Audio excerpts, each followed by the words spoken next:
ভারত বাংলাদেশের মধ্যেকার সম্পর্ক সম্প্রতি তলানির দিকে, কিন্তু ভারত যে মোটেই তেমনটা চাইছে না তা স্পষ্ট করলো এবার নয়াদিল্লি। বাংলাদেশের প্রাক্তন প্রধানমন্ত্রী খালেদা জিয়া শেষকৃত্যে হাজির হন ভারতের হয়ে মোদির দূত বিদেশমন্ত্রী এস জয়শঙ্কর। খালেদা জিয়ার প্রতি শেষ শ্রদ্ধা জানাতে ঢাকায় পৌঁছানোর পর তার ছেলে বিএনপির ভারপ্রাপ্ত চেয়ারম্যান তারেক রহমানের সঙ্গে সরাসরি দেখা করেছেন জয়শঙ্কর। এরপরই ভারতের তরফ থেকে শোকপত্র তুলে দেন তারেকের হাতে। শুধু তাই নয়, জয়শঙ্করের সঙ্গে দীর্ঘক্ষণ আলোচনা করেন বিএনপির ভারপ্রাপ্ত চেয়ারম্যান, আর সেই ছবি সোশ্যাল মিডিয়াতে পোস্ট করেছেন বিএনপি। তারেক এবং জয়শঙ্করের সঙ্গে হাত মেলানো থেকে শুরু করে আলোচনার ছবি গোটা বিশ্বের সামনে এসেছে এবং তারপর একাধিক প্রশ্ন মাথাচাড়া দিয়ে উঠেছে। যে দেশে এখনো পর্যন্ত কোনো স্থায়ী সরকার নেই, যে দেশে মোহাম্মদ ইউনূস প্রধান উপদেষ্টার আসনে বসে রয়েছেন, সেখানে ইউনূসকে পাত্তা না দিয়ে, তার সঙ্গে কোনো যোগাযোগ না করে ডাইরেক্ট বিএনপির ভারপ্রাপ্ত চেয়ারম্যানের সঙ্গে দেখা করলেন মোদির বিশ্বস্ত দূত জয়শঙ্কর।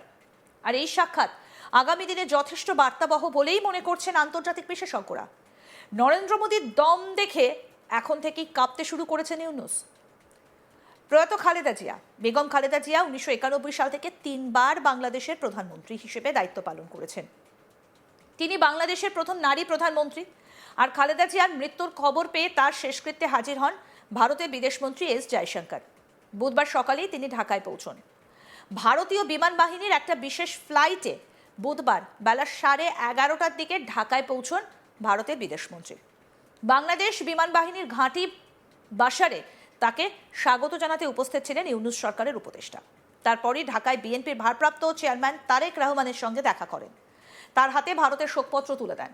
তারপর এক ঘরের মধ্যে দীর্ঘক্ষণ আলাপ আলোচনা চলেছে। বিএনপি তাদের অফিসিয়াল ফেসবুক পোস্টে লিখেছেন, গণতন্ত্রের মা সাহস এবং সংগ্রামের প্রতীক, স্বাধীনতা ও সার্বভৌমত্ব রক্ষায় অঙ্গীকারবদ্ধ আপসীর নেত্রী দেশনেত্রী বেগম খালেদা জিয়ার ইন্তেকালে গভীর শ্রদ্ধা জানিয়ে শোকবার্তা পাঠিয়েছে প্রতিবেশী রাষ্ট্র ভারত। বুধবার 31শে ডিসেম্বর 2025 দুপুরে জাতীয় সংসদ ভবনে বিএনপির ভারপ্রাপ্ত চেয়ারম্যান জনাব তারেক রহমানের হাতে শোকবার্তা হস্তান্তর করেছেন ভারতের বিদেশমন্ত্রী এস জয়শঙ্কর। উল্লেখ্য বিষয় হল, 2024 সালে জুলাই বিপ্লবে হাসিনার পতনের পর থেকেই নয়াদিল্লি ও ঢাকার মধ্যে সম্পর্কের টানা অবনমন ঘটছিল। কিন্তু খালেদা জিয়ার মৃত্যুতে জয়শঙ্করের ঢাকা যাবার বার্তা বাংলাদেশের প্রতি ভারতের বার্তা বলেই মনে করছেন বিশেষজ্ঞরা। মঙ্গলবার সকালে 80 বছর বয়সে প্রয়াত হয়েছেন বাংলাদেশের প্রথম মহিলা প্রধানমন্ত্রী খালেদা জিয়া। ঢাকার হাসপাতালে তিনি শেষ নিঃশ্বাস ত্যাগ করেন। বয়সজনিত একাধিক অসুখ ছিল। সিরোসিস অফ লিভারেও ভুগেছেন দীর্ঘদিন, চলছিল লাস্ট স্টেজ। এছাড়াও আর্থারাইটিস, ডায়াবেটিসের রোগী ছিলেন বাংলাদেশের প্রাক্তন প্রধানমন্ত্রী। সম্প্রতি বুকে যন্ত্রণা এবং হৃদযন্ত্রের সমস্যাও দেখা দিয়েছিল। গত 23শে নভেম্বর থেকে ঢাকার এভার কেয়ার হাসপাতালে সিসিইউতে ভর্তি ছিলেন তিনি। 11ই ডিসেম্বর তার শারীরিক অবস্থার অবনতি হলে তাকে ভেন্টিলেটর সাপোর্টে রাখা হয়। মাত্র 2 দিন আগেই তার ব্যক্তিগত চিকিৎসক জানিয়েছিলেন প্রাক্তন প্রধানমন্ত্রীর শারীরিক অবস্থা গুরুতর।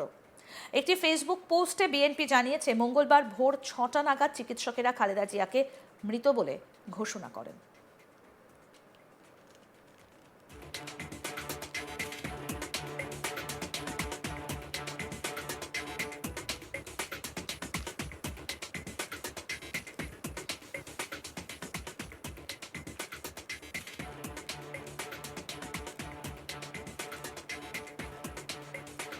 ভারত বাংলাদেশের মধ্যেকার সম্পর্ক বর্তমানে একেবারে তলানির দিকে গিয়ে ঠেকেছে, কিন্তু ভারত যে মোটেই তেমনটা চাইছে না সেটা একেবারে স্পষ্ট করেছে নয়াদিল্লি। বাংলাদেশের প্রাক্তন প্রধানমন্ত্রী খালেদা জিয়ার শেষকৃত্যে হাজির হন ভারতের হয়ে মোদির দূত বিদেশমন্ত্রী এস জয়শঙ্কর। খালেদা জিয়ার প্রতি শেষ শ্রদ্ধা জানাতে ঢাকায় পৌঁছানোর পর তার ছেলে বিএনপির ভারপ্রাপ্ত চেয়ারম্যান তারেক রহমানের সঙ্গে সরাসরি দেখা করেন জয়শঙ্কর। তারপর ভারতের তরফ থেকে শোকপত্র তুলে দেন তারেকের হাতে। শুধু তাই নয়, জয়শঙ্করের সঙ্গে দীর্ঘক্ষণ আলোচনা করেছেন বিএনপির ভারপ্রাপ্ত চেয়ারম্যান, আর সেই ছবি সোশ্যাল মিডিয়ায় পোস্ট করেছে বিএনপি। তারেক ও জয়শঙ্করের সঙ্গে হাত মেলানো থেকে শুরু করে আলোচনার ছবি গোটা বিশ্বের সামনে আসতেই একাধিক প্রশ্ন মাথাচাড়া দিয়ে উঠতে শুরু করেছে। যে দেশে এখনো পর্যন্ত স্থায়ী কোনো সরকার নেই, যে দেশে মোহাম্মদ ইউনূস প্রধান উপদেষ্টার আসনে বসে রয়েছেন, সেখানে ইউনূসকে পাত্তা না দিয়ে, তার সঙ্গে কোনো যোগাযোগ না করে ডাইরেক্ট বিএনপির ভারপ্রাপ্ত চেয়ারম্যানের সঙ্গে দেখা করেছেন মোদির বিশ্বস্ত দূত এস জয়শঙ্কর। আর এই সাক্ষাৎ আগামী দিনে যথেষ্ট বার্তাবহ বলেই মনে করছেন আন্তর্জাতিক বিশেষজ্ঞরা। নরেন্দ্র মোদীর দম দেখে এখন থেকেই কাঁপতে শুরু করেছেন ইউনূস।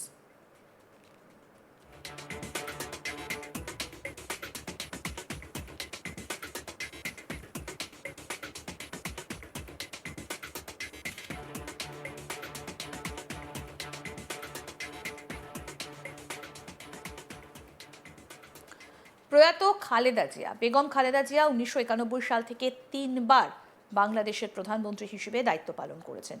তিনি বাংলাদেশের প্রথম নারী প্রধানমন্ত্রী। আর খালেদা জিয়ার মৃত্যুর খবর পেয়ে তার শেষকৃত্যে হাজির হন ভারতের বিদেশমন্ত্রী এস জয়শঙ্কর। বুধবার সকালে তিনি ঢাকায় পৌঁছন। ভারতীয় বিমান বাহিনীর একটা বিশেষ ফ্লাইটে বুধবার বেলা 11:30টার দিকে ঢাকায় পৌঁছন ভারতের বিদেশমন্ত্রী। বাংলাদেশ বিমান বাহিনীর ঘাঁটি বাসারে তাকে স্বাগত জানাতে উপস্থিত ছিলেন ইউনূস সরকারের উপদেষ্টা। তারপর ঢাকায় বিএনপির ভারপ্রাপ্ত চেয়ারম্যান তারেক রহমানের সঙ্গে দেখা করেছেন। তার হাতে ভারতের শোকপত্র তুলে দেন। এরপর এক ঘরের মধ্যে দীর্ঘক্ষণ আলাপ আলোচনা হয়। বিএনপি তাদের অফিসিয়াল ফেসবুক পোস্টে লিখেছেন, গণতন্ত্রে মা সাহস এবং সংগ্রামের প্রতীক। স্বাধীনতার সার্বভৌমত্ব রক্ষায় অঙ্গীকারবদ্ধ আপসীর নেত্রী দেশনেত্রী বেগম খালেদা জিয়ার ইন্তেকালে গভীর শ্রদ্ধা জানিয়ে শোকবার্তা পাঠিয়েছে প্রতিবেশী রাষ্ট্র ভারত। বুধবার 31শে ডিসেম্বর 2025 দুপুরে জাতীয় সংসদ ভবনে বিএনপির ভারপ্রাপ্ত চেয়ারম্যান জনাব তারেক রহমানের হাতে শোকবার্তা হস্তান্তর করেছেন ভারতের বিদেশমন্ত্রী ডক্টর এস জয়শঙ্কর। উল্লেখযোগ্য বিষয় হল 2024 সালে জুলাই বিপ্লবে হাসিনার পতনের পর থেকেই নয়াদিল্লি এবং ঢাকার মধ্যে সম্পর্কের টানা অবনমন ঘটছিল। কিন্তু খালেদা জিয়ার মৃত্যুতে জয়শঙ্করের ঢাকা যাওয়ার বার্তা বাংলাদেশের প্রতি ভারতের বার্তা বলেই মনে করছেন বিশেষজ্ঞরা। মঙ্গলবার সকালে 80 বছর বয়সে প্রয়াত হন বাংলাদেশের প্রথম মহিলা প্রধানমন্ত্রী খালেদা জিয়া। ঢাকার হাসপাতালে তিনি মারা যান। বয়সজনিত একাধিক অসুখ ছিল খালেদার। সিরোসিস অফ লিভারে ভুগছিলেন দীর্ঘদিন ধরে, চলছিল লাস্ট স্টেজ। এছাড়াও আর্থারাইটিস, ডায়াবেটিসের রোগী ছিলেন বাংলাদেশের প্রাক্তন প্রধানমন্ত্রী। সম্প্রতি বুকে যন্ত্রণা এবং হৃদযন্ত্রের সমস্যাও দেখা দিয়েছিল। গত 23শে নভেম্বর থেকে ঢাকার এভার কেয়ার হাসপাতালে সিসিইউতে ভর্তি ছিলেন। 11 ডিসেম্বর তার শারীরিক অবস্থার অবনতি হলে তাকে ভেন্টিলেটর সাপোর্টে রাখা হয়। মাত্র দুদিন আগেই তার ব্যক্তিগত চিকিৎসক জানিয়েছিলেন প্রাক্তন প্রধানমন্ত্রীর শারীরিক অবস্থা গুরুতর। একটা ফেসবুক পোস্টে বিএনপি জানিয়েছে, মঙ্গলবার ভোর 6টা নাগাদ চিকিৎসকেরা খালেদা জিয়াকে মৃত বলে ঘোষণা করেন।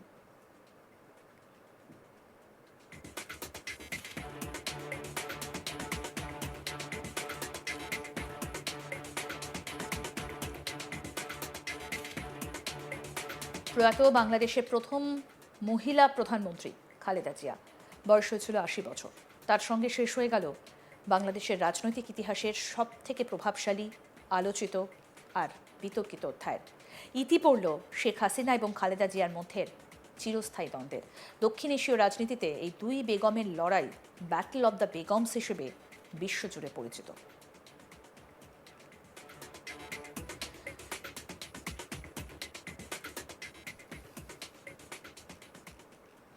আরও আপডেট পেতে দেখতে থাকুন আজ তাক বাংলা। সাবস্ক্রাইব করুন, নোটিফিকেশন পেতে বেল বাটন অপশন প্রেস করুন।